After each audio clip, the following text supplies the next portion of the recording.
الحمد لله وحده والصلاة والسلام على من لا نبي بعده أما بعد فأعوذ بالله السميع العليم من الشيطان الرجيم رب اشرح لي صدري ويسر لي أمري واحلل عقدة من لساني يفقهوا قولي۔ معزز سامعین، اللہ تعالیٰ کا فرمان ہے لقد كان لكم في رسول الله أسوة حسنة لمن كان يرجو الله واليوم الآخر وذكر الله كثيرا۔ تمہارے لیے اللہ کے رسول صلی اللہ علیہ وسلم بہترین نمونہ، اسوہ، قدوہ ہیں، جو اللہ سے امید رکھتا ہے، جو اللہ تعالیٰ کی رضا چاہتا ہے، اس کی خوشنودی چاہتا ہے اور آخرت کے دن کامیاب اور سرخرو ہونا چاہتا ہے اور اللہ کا ذکر کثرت سے کرنے والا ہے۔ یہ آیت کریمہ ہمارے آج کے اس دور میں بہت سے ایسے نوجوان، بزرگ، عام انسان جو کہ ایک بہت بڑے دھوکے اور فراڈ میں ہیں اور دین سے بدظن ہونے کا ایک ذریعہ ہے، اس سے بچ جاتے ہیں اگر اس آیت پہ اگر وہ غور کر لیں اور اس کے مفہوم کو اپنے اندر جو ہے دلوں کے اندر سمو لیں، تو ان کے دلوں کو قرار بھی مل جائے گا اور دین سے محبت میں اضافہ بھی ہو جائے گا۔ اللہ کے نبی صلی اللہ علیہ وسلم کو اسوہ اور نمونہ کیوں بنایا گیا؟ پہلی بات، کیونکہ نبی علیہ السلام معصوم ہیں۔ معصوم کا کیا مطلب ہے؟ معصوم ہوتا ہے جو غلطی نہیں کرتا۔ تو اب دوسرا اس پہ سوال یہ آتا ہے، کیا اللہ کے رسول بشر نہیں ہیں، انسان نہیں ہیں کہ جو غلطی نہیں کرتے؟ بشر کا مطلب تو ہے ہی غلطی کرنے والا، خطا کا پتلا۔ انسان جو ہے وہ خطا کار ہے، کیونکہ ایک حدیث میں آتا ہے، آپ صلی اللہ علیہ وسلم کا فرمان ہے، کل بنی آدم خطاؤن، آدم کی ساری ہی اولاد غلطی کرنے والی، ان میں انبیاء بھی شامل ہیں، انبیاء بھی اولاد ہیں آدم کی۔ کل بنی آدم خطاؤن وخیر الخطائین التوابون، بہترین ان میں کون ہے غلطی کرنے والے؟ بہترین کون ہے؟ التوابون، توبہ کرنے والے۔ اب آتے ہیں اس اشکال کی طرف کہ اللہ کے رسول نمونہ ہیں اور معصوم بھی ہیں، اور اس حدیث میں تو تعارض آ رہا ہے۔ اس حدیث میں یہ لفظ ہیں کہ اولاد جو بنو آدم ہیں وہ سارے ہی غلطی کرنے والے ہیں۔ تو اس معصوم کا کیا مفہوم ہے؟ اس معصوم کا مفہوم کہ آپ معصوم عن الاخطاء ہیں، غلطی نہیں کرتے، مطلب یہ ہے کہ انبیاء سے بھی عام انسان سے ہٹ کے کچھ چیزیں ہو جاتی ہیں، لیکن اللہ کی طرف سے تصحیح آ جاتی ہے، وہ غلطی پہ نہیں رہتا۔ کبھی بھی نبی کسی بھی غلطی پہ قائم نہیں رہتا۔ ہمارا یہ حال ہے، ہم غلطی کرتے ہیں اور اسی پہ ڈٹے رہتے ہیں، کیونکہ ہمیں کوئی بتانے والا نہیں ہوتا۔ اور رب کی طرف سے اپنے انبیاء جو ہیں وہ معصوم اس لیے ہے کیونکہ آسمان کا اور اللہ کا ان کے ساتھ ذریعہ میسجنگ ہے، تعلق ہے۔ فرشتہ فوراً جبریل امین وحی لے کے آ جاتے اور تصحیح ہو جاتی ہے، اور یا پھر اللہ کی طرف سے حفاظت ہوتی ہے، یہ معنی بھی ہے۔ نبی علیہ السلام کی بعثت سے پہلے، آپ مبعوث نہیں ابھی ہوئے، اس وقت بیت اللہ کی تعمیر ہو رہی تھی۔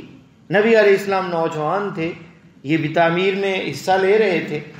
تو لوگ اس وقت پتھر جب اٹھا رہے تھے تو اپنی چادر جو ہے وہ کندھے پہ رکھ کے اوپر پتھر رکھتے تھے، کیونکہ ویسے تو وہ چبھتے ہیں پتھر۔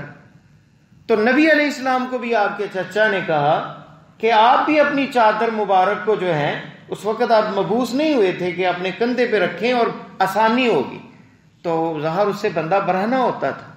تو آپ نے چادر رکھنا چاہی، آپ پہ بے ہوشی طاری ہوگی، غشی پڑی اور آپ گر گئے۔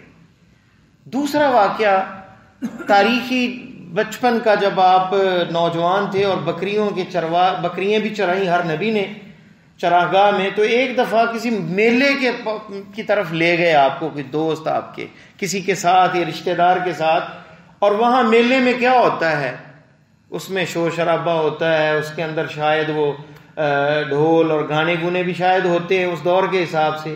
اللہ تعالیٰ نے پیارے حبیب صلی اللہ علیہ وسلم پہ نیند طاری کر دی. آپ سو گئے, آپ کو نہیں پتا چلا کیا ہوا کیا نہیں, آپ نے ایسی چیز کوئی سنی نہیں. تو اللہ کی طرف سے یہ ہوتی ہے تائید, یہ ہوتی ہے حفاظت ایک نبی کی. اس لیے آپ اس چیز کے اہل ہیں کہ پوری دنیا والے انگلی اٹھائیں اور کہیں یہ مہتاب ہے, یہ ہمارے لیے قدوہ اور نمونہ ہے. جنہوں نے دین کو دیکھنا ہے تو وہ اس ماہ کامل کو دیکھ لیں. ان میں انہیں کوئی عیب نظر نہیں آئے گا, نہ اخلاقیات کے اندر, نہ عبادات کے اندر, نہ معاملات کے اندر, نہ تجارت کے اندر. ہر اعتبار سے آپ بہترین نمونہ ہیں. اس کے برعکس علماء کی طرف آ جائیں, بزرگان دین کی طرف آ جائیں. آج سب سے بڑا مسئلہ کیا ہے؟ ایک نوجوان ہے, خطیب سے متاثر ہے, بہت جناب شاندار خطاب کرتے ہیں, بڑا اللہ سے تعلق ہے ان کا, اور یہ تو اللہ کے ولی ہیں. وہ نے دل میں ایک نمونہ بنا لیا, اسوہ اپنا بنا لیا. ایک دفعہ کیا ہوا کہ کوئی معاملہ پیش آیا تو انہوں نے, لوگ تحقیق نہیں کرتے, ان سے اس عالم دین سے کوئی غلطی سرزد ہوگی تو وہ دین سے بدسن ہو گیا کہ یار یہ مولوی صاحب, میں تو ان کو بڑا ولی اللہ سمجھتا تھا, انہوں نے یہ کام کر دیا یا یہ غلطی ہوگی ان سے, وہ دین سے ہی دور ہو گیا. کیونکہ ہم نے دلوں کے اندر نمونہ کس کو بنایا تھا؟ ایک مولوی کو, ایک بزرگ کو, ایک عالم دین کو, کہ یہ نمونہ ہے اور اسوہ ہے. اور یہ مقام کس کا ہے؟ یہ پیارے حبیب صلی اللہ علیہ وسلم کا مقام ہے, جو غلطی سے اللہ تعالیٰ کی طرف سے مؤید ہیں اور نمونہ انہیں بنایا گیا ہے. ہم نے اپنے بچوں کی تربیت اس نہج پہ کرنی ہے, اس منہج پہ کرنی ہے, اس ڈگر پہ کرنی ہے کہ بیٹا پیارے حبیب صلی اللہ علیہ وسلم کی سیرت پڑھو, ان کی عبادات دیکھو, ان کے اخلاق دیکھو, ان کے کردار کو دیکھو, ان کے معاملات اور تجارت کو دیکھو, کہیں کوئی عیب نظر نہیں آئے گا. ورنہ صحابہ کرام, کیا کسی صحابی نے کبھی کوئی زنا نہیں کیا؟ ایک صحابی جو ہے ان سے غلطی ہو گئی, انسان ہے, بشر ہے, ایک صحابیہ ان سے ہو گئی اور لوگ پتھر مار رہے ہیں اور ایک خون کا چھینٹا گرا. ایک آدمی پہ اس نے کوئی بد زبانی کی کہ کیا ہے یہ عورت اور یہ کیا میرے اوپر ہو گیا, ایسے کوئی نازیبا لفظ کہے تو نبی علیہ السلام نے کیا جملے کہے؟ لقد تابت توبتن, اس عورت نے ایسی توبہ کی ہے اگر 70 اہل مدینہ پہ تقسیم کی جائے تو لوسعتہم, انہیں ایک کفایت کر جائے. اور ایک دفعہ کہا کہ اپنے بھائی کے لیے جو ہے لا تکونوا عونا للشیطان, شیطان کے مددگار نہ بنو, اپنے بھائی کی ملامت کرتے ہوئے ہمیشہ عافیت طلب کریں. اگر کسی نے گناہ کسی سے سرزد ہوا ہے تو اللہ سے دعا کریں, اللہ اسے جو ہے اس کی توبہ قبول کرے, اسے معاف کرے, اور شکر ادا کریں کہ آپ عافیت میں ہیں. یہ اس رب کی توفیق سے ہے, اپنی طاقت سے نہیں ہے کہ آپ گناہ سے بچے ہیں, اس رب نے بچایا ہے. تو یہ مفہوم ہم نے اپنے نوجوانوں میں, اپنے عام مسلمانوں میں تصحیح کرنی ہے کہ نمونہ اور اسوہ ہم نے کس کو بنانا ہے؟ پیارے حبیب صلی اللہ علیہ وسلم کو. ایک نان مسلم بندہ جو ہے وہ جب 100 بندوں کی فہرست لکھتا ہے کہ سب سے کامیاب دنیا کے اندر لوگ نان مسلم ہے, وہ دیکھتا ہے ان کی زندگی کا مطالعہ کر کے, کس کا نام سب سے پہلے سر فہرست آتا ہے؟ محمد کریم صلی اللہ علیہ وسلم کا. تو یہ ہے وہ نمونہ, یہ ہے وہ قرآن کی گواہی سچی جو آج 1400 سال بعد بھی صادق ثابت ہوتی ہے کہ وہ لوگ جو آپ پر ایمان نہیں لاتے وہ بھی مجبور ہو جاتے ہیں کہنے پہ کہ یہ سب سے اعلیٰ اور عرفہ ہے. اور اس لیے نبی علیہ السلام تمام انبیاء کے سردار ہیں اور ہمارے لیے نمونہ ہے. نمونہ کیا ہوتا ہے؟ آپ جائیں کسی درزی کے پاس کہیں بھئی یہ میرا ڈیزائن ہے, اس کے مطابق بنا دو. آپ نے بڑا مہنگا کپڑا لیا ہے, اب اگر وہ نمونے کے مطابق نہیں بناتا تو آپ لڑتے ہیں, کہتے میرے پیسے برباد کر دیے ہیں, مجھے یہ منظور نہیں, تمہیں دیا تھا, میں نے سیمپل دیا تھا, نمونہ دیا تھا, اس کے مطابق ہو. تو اللہ کے نبی صلی اللہ علیہ وسلم ہمارے لیے اسوہ نمونہ ہے, ان کی زندگی کی طرح ہم نے زندگی گزارنی ہے. غلطیاں ہوں توبہ ہے, خیر الخطائین کون ہے؟ توابون ہے. تو یہ مفہوم جب درست ہو جائے گا ہماری زندگی صحیح لائن پہ چل جائے گی. پھر لوگ غلطی کریں, کوئی عالم غلطی کرے, میرے جیسا ادنا کوئی طالب علم غلطی کرے, پھر کسی کو پرواہ نہیں ہوگی. وہ کہے گا یہ تو انسان ہے, جیسے میں انسان یہ ویسے ہی انسان ہے. ہم دیکھتے ہیں دینی لوگوں کی طرف اس نگاہ سے کہ یہ گویا فرشتے ہیں، یہ غلطی کرتے ہی نہیں. ہم اس کو چھوڑ دیتے ہیں. 99% جو ان کی زندگی ہے اچھا اخلاق ہے، نمازی ہیں، قرآن پڑھتے ہیں، ایک وعدہ خلافی، ایک چھوٹی سی غلطی، ایک ایسی جگہ پہ جہاں نہیں انہیں ہونا چاہیے دیکھ لیا تو کہتے ہیں کہ جناب یہ تو ہیں ہی اس طرح، مولوی تو ہیں ہی اس طرح.